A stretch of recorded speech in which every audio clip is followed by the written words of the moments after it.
y basado en la biografía de él. Por ejemplo, para yo estudiar a Balaguer, me pasé más de 5 años leyendo todo lo que ha escrito Balaguer, lo que escribieron. Y ahí fue que me fui dando cuenta de cómo Balaguer tuvo 11 hijos. 11. Que no asumió la paternidad de esos 11 hijos con 9 mujeres diferentes. Ahí fue que descubrí la fobia de Balaguer al matrimonio. Me preguntaba, ¿y usted por qué no se casa, doctor? ¿Para qué me voy a casar si tengo 5 mujeres en mi casa? Refiriéndose a la madre y a las 5 hermanas, 4 hermanas. De que él era el único varón de 8 hermanas. Y entonces, él fue el que asumió la paternidad de las hermanas. La entrevista del Telematutino 11, gente importante a tratar temas importantes. Arrancamos la semana con un plato fuerte, con el psiquiatra José Miguel Gómez, que solamente su participación es importante, pero resulta que él ha incursionado en un área, bueno, él es escritor, él es articulista, pero ha incursionado en un área sumamente interesante, que es analizar al doctor Joaquín Balaguer, uno de los personajes políticos más exitosos del siglo pasado, pero también enigmático y muy protector de su vida privada. Buenos días, doctor. Voy a analizarlo desde la perspectiva de un psiquiatra, porque vamos a ver todos esos ángulos psicológicos e íntimos. Buenos días, doctor. Buenos días, gracias. Buenas, gracias por socializar las palabras del libro conmigo. Esta es mi segunda psicopatobiografía. Sí, yo sé que había una de Trujillo. Visto por un psiquiatra, y ahí fue que conocí a Balaguer, analizando a Trujillo. Se encontró de camino con Balaguer. Me encontré con Balaguer porque como Balaguer duró 31 años en la dictadura de Trujillo, hizo el proceso de destruyización del país, de la dictadura, y Balaguer, en cada escenario, después de la Revolución de Abril, fíjate que Balaguer no provoca ningún acontecimiento para llegar, pero sí sabe manejar las circunstancias para mantenerse, para entrar, para poder hacer un proceso de liderazgo político. Y lógicamente la gente no entendía cómo era posible, cómo lo hacía. Y estudiando me di cuenta cómo lo ayudó el carácter, los rasgos de personalidad que tenía, las salidas que daba.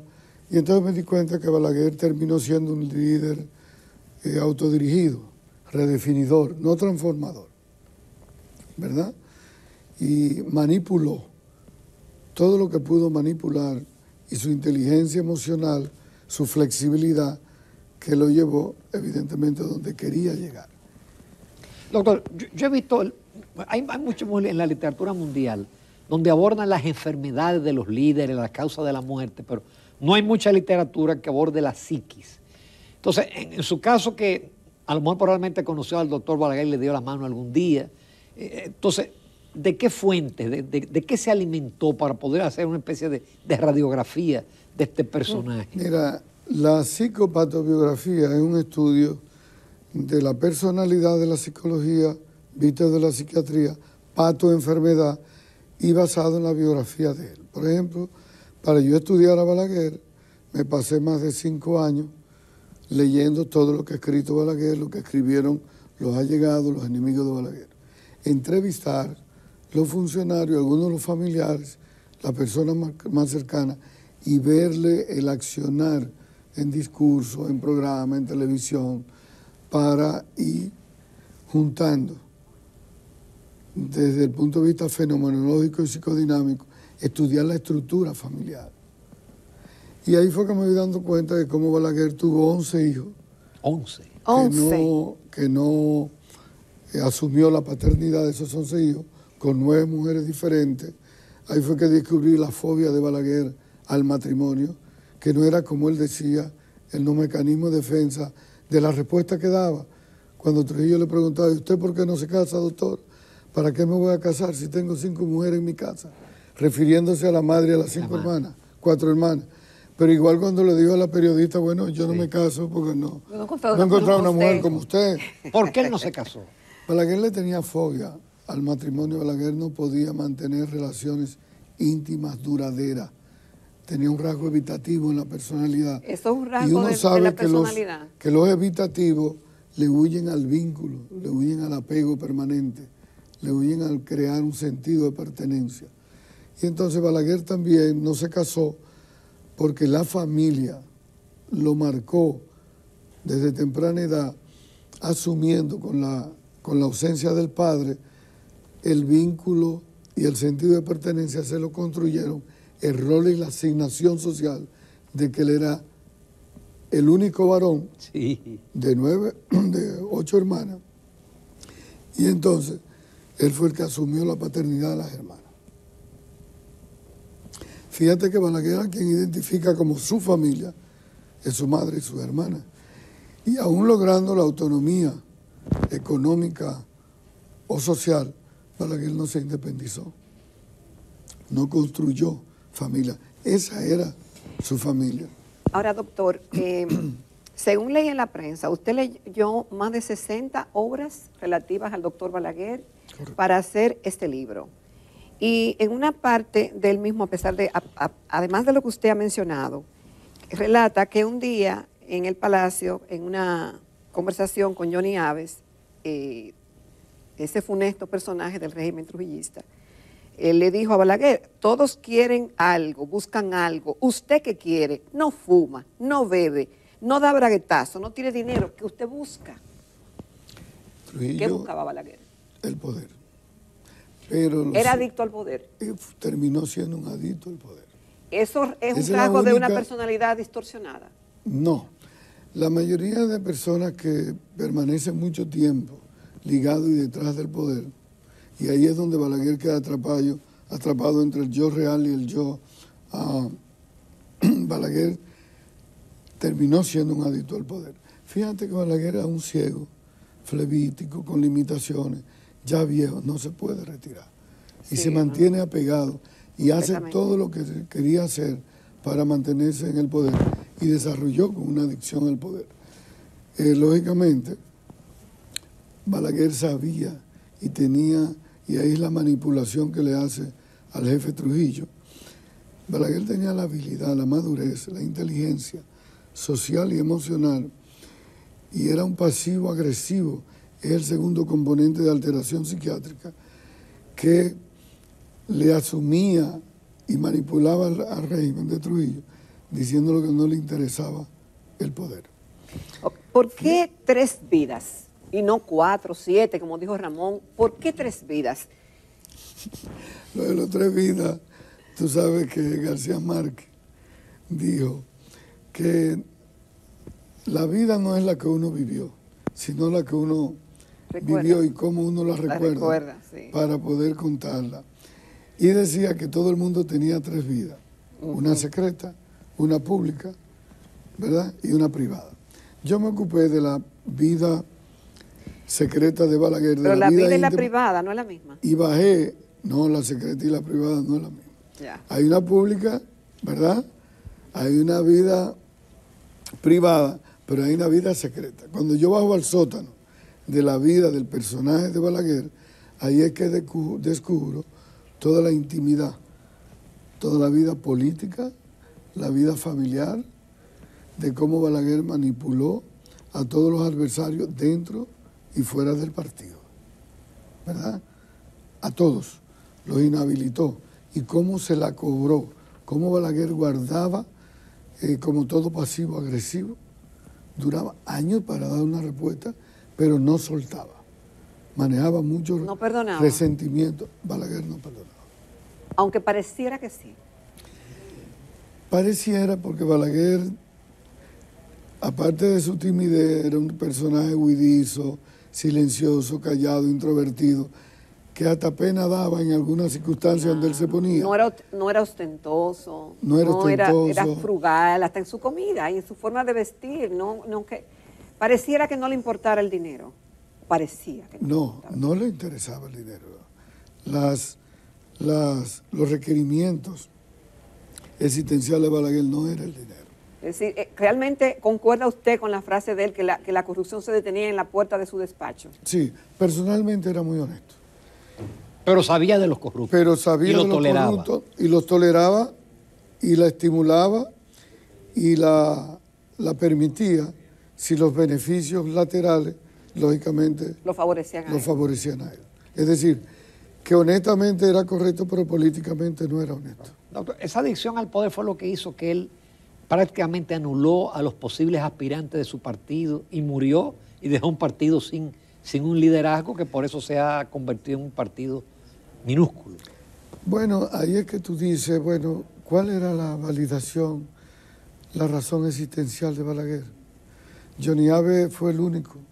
Johnny Abe es un psicópata que se encargaba de eliminar los enemigos del régimen de Trujillo.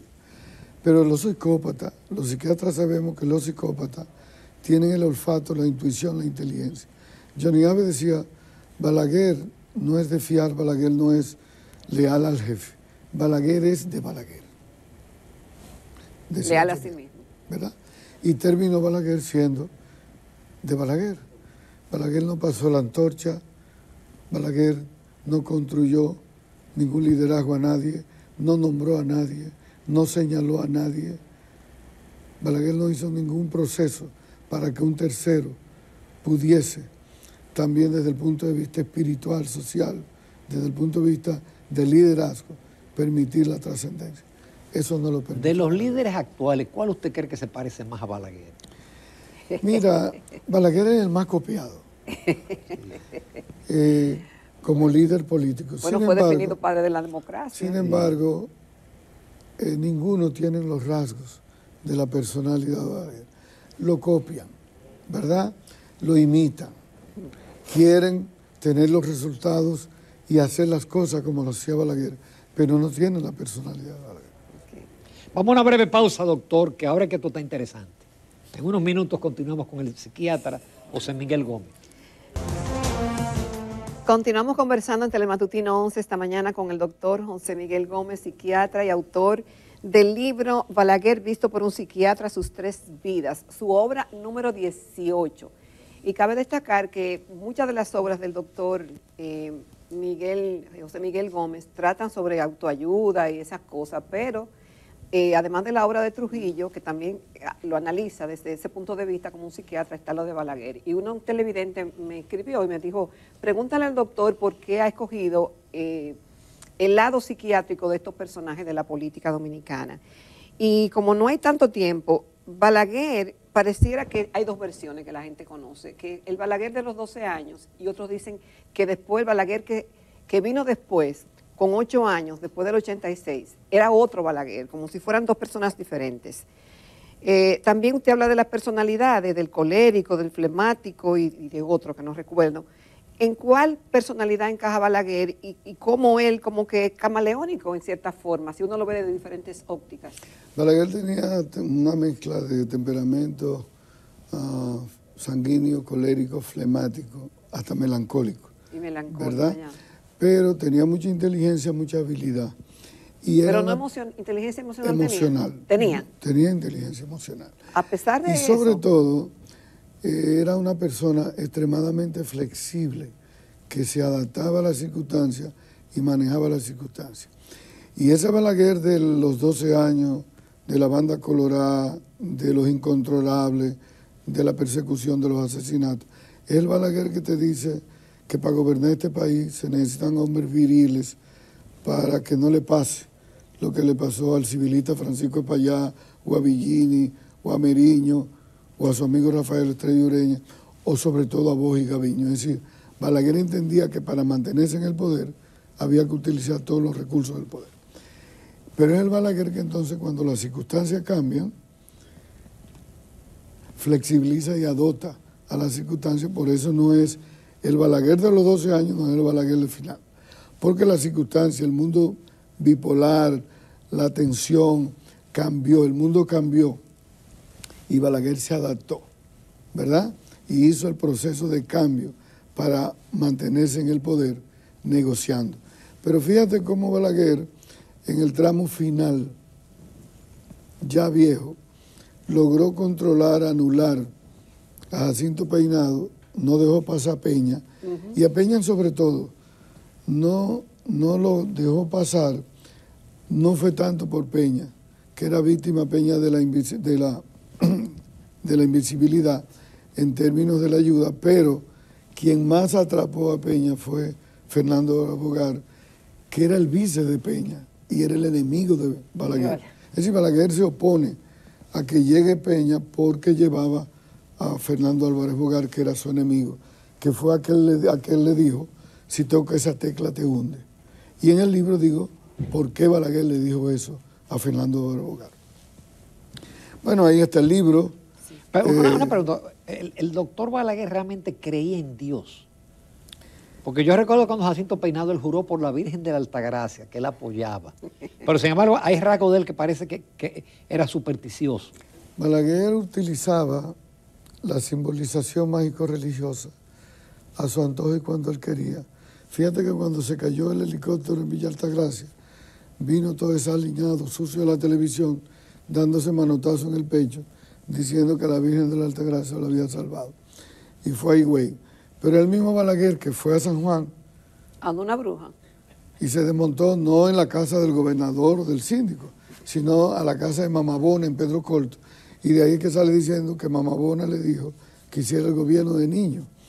O cuando fue al sur, al lejano sur, entonces se desmontaba en la casa de la bruja que era el vidente del sur, a Luciana en Barahona.